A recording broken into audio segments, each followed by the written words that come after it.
Bahkan, pada tahun 2016, FBI akhirnya menghentikan penyelidikan aktif terhadap kasus ini setelah hampir 45 tahun pencarian. Tapi berhentinya penyelidikan bukan berarti misterinya selesai. Karena, hello everyone, bayangin, pada tahun 1971, ada seorang pria yang datang ke bandara seperti penumpang biasa pada umumnya. Penampilannya rapi, sikapnya tenang, dan gak ada satupun orang yang mengira kalau pria ini akan membuat sejarah. Beberapa jam setelah pesawat lepas landas, ia mengaku membawa bom dan meminta uang tebusan dalam jumlah besar. Yang lebih mengejutkan lagi, setelah semua permintaannya terpenuhi, pria itu nekat melompat dari pesawat di tengah malam dan cuaca yang buruk. Kedengarannya seperti cerita film kan? Tapi yang bikin kasus ini benar-benar menarik. Lebih dari 50 tahun sudah berlalu, dan sampai sekarang, identitas pria tersebut masih menjadi misteri. Baiklah, mari kita mulai ceritanya.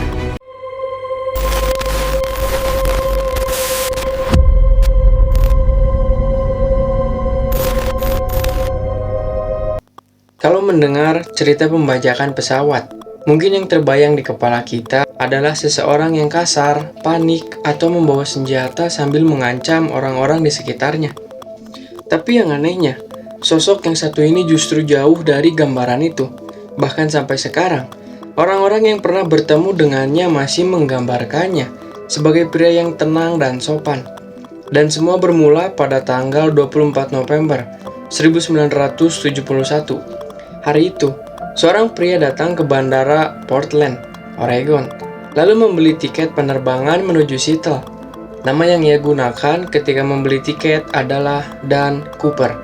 Tidak ada yang tahu apakah itu nama aslinya atau bukan, karena setelah kejadian yang akan kita bahas ini, identitas pria tersebut tidak pernah benar-benar terungkap. Yang jelas, menurut saksi yang melihatnya hari itu, Cooper tampil sangat rapi. Ia mengenakan jas gelap dan dasi hitam, membawa sebuah tas kerja.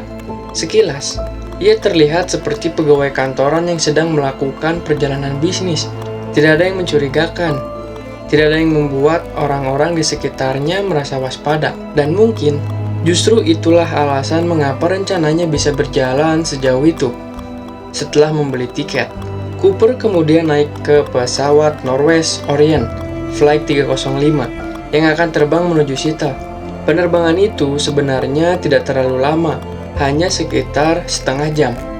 Namun tidak ada seorang pun di dalam pesawat yang menyangka bahwa perjalanan singkat tersebut sebentar lagi akan berubah menjadi salah satu kasus paling misterius dalam sejarah Amerika. Tidak ada seorang pun yang sadar bahwa sesuatu sedang terjadi. Para penumpang masih duduk santai di kursi mereka masing-masing.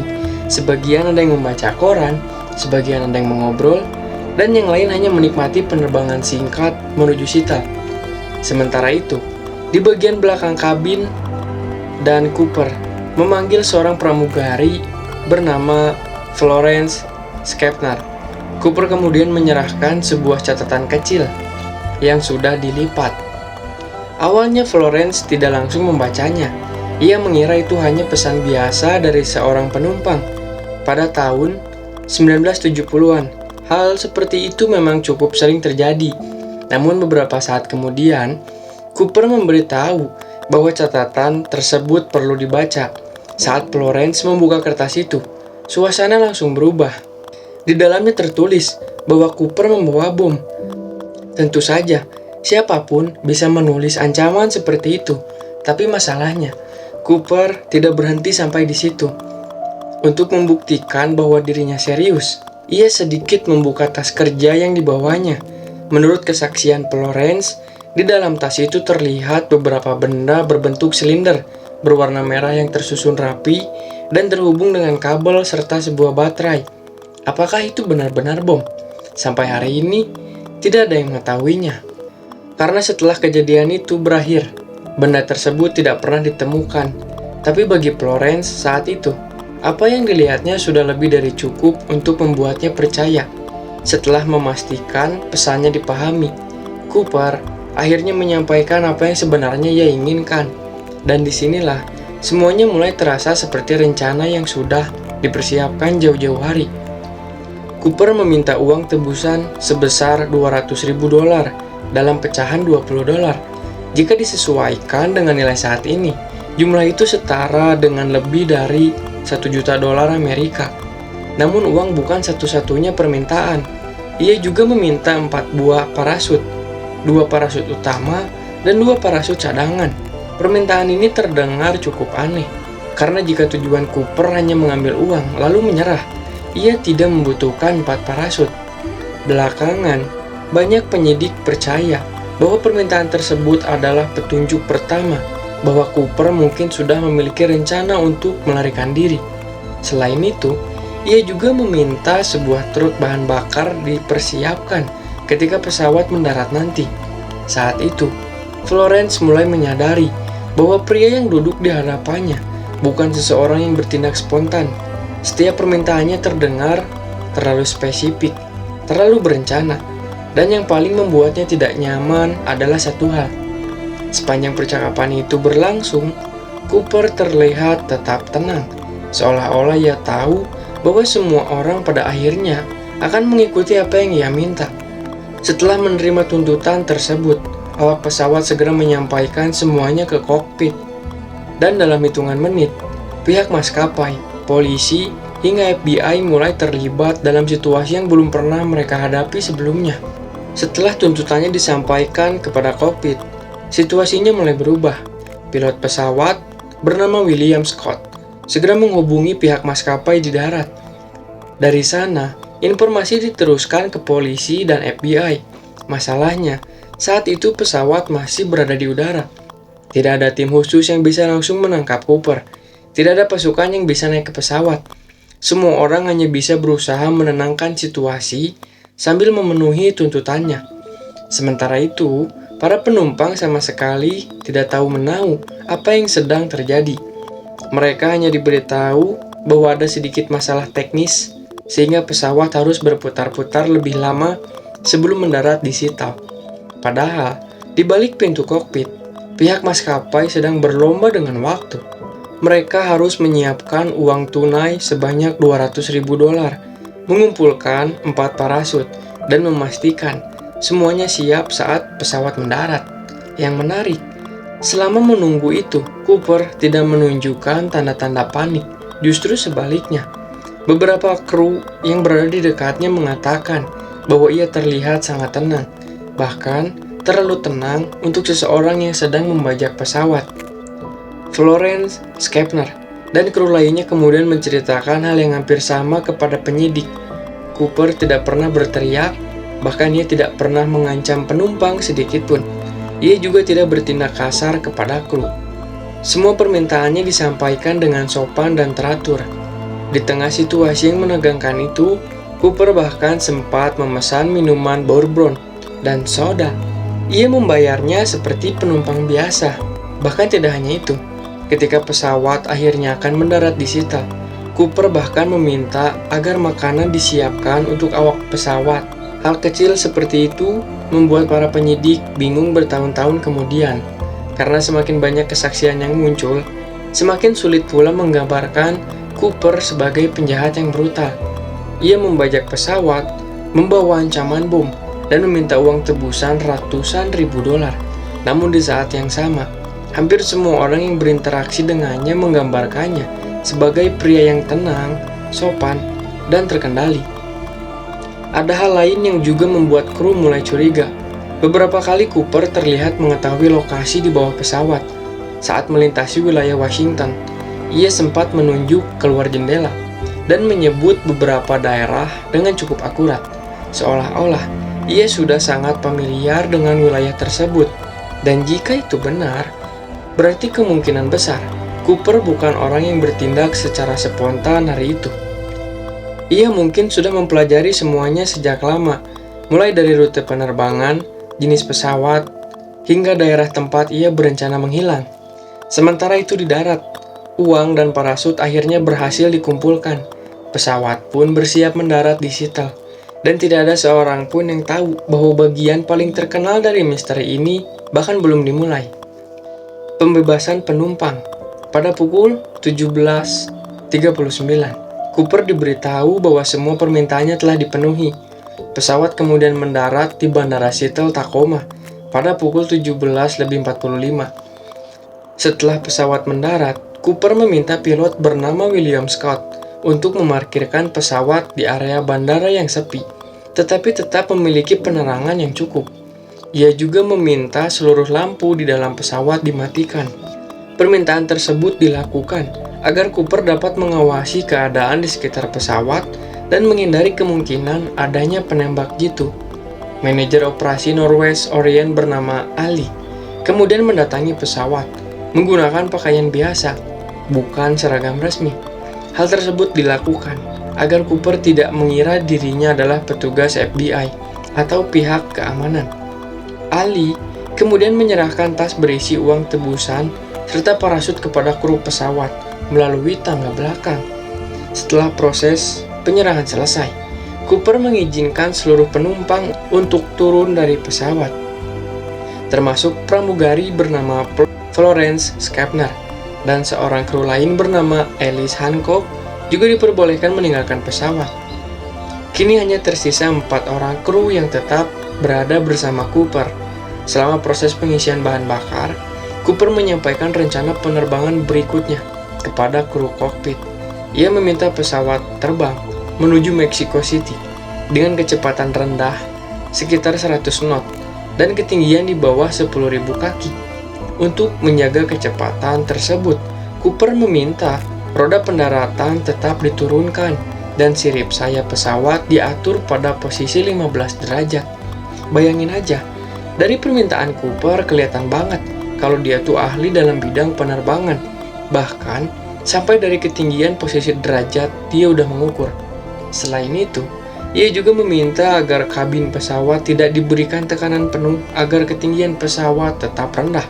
Kopilot bernama William kemudian menjelaskan bahwa dengan kondisi seperti itu, jarak yang dapat ditempuh pesawat menjadi terbatas.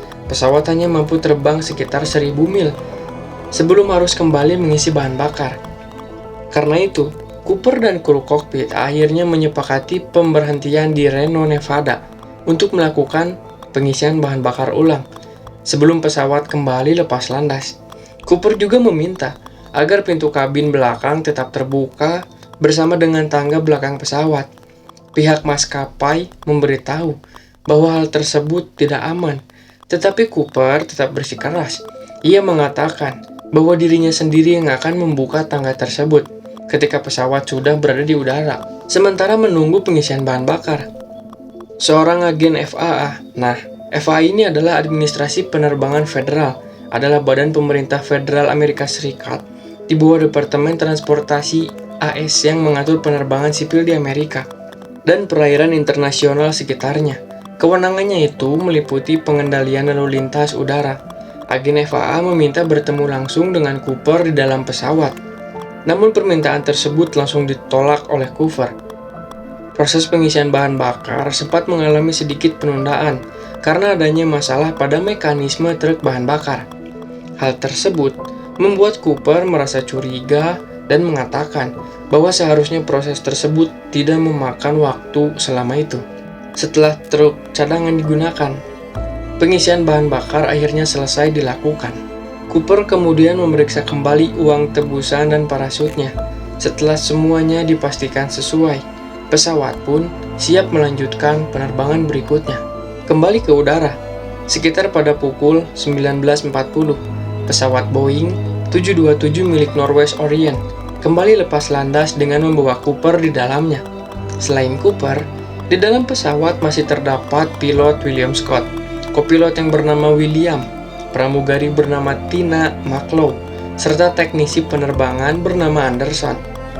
Tidak lama setelah pesawat meninggalkan landasan, 2 pesawat tempur F-106 dari MCART Air Force Base diperintahkan untuk mengikuti dan mengawasi penerbangan tersebut. Kedua pesawat tempur itu menjaga posisi di sekitar Boeing 727, dengan informasi satu jet berada di atas dan satu lagi di bawah pesawat utama. Namun mereka tetap menjaga jarak agar tidak terlihat oleh Cooper. Saat pesawat mulai terbang kembali, Cooper memberikan perintah kepada Tina McClough untuk masuk ke dalam kokpit bersama 3 kru lainnya.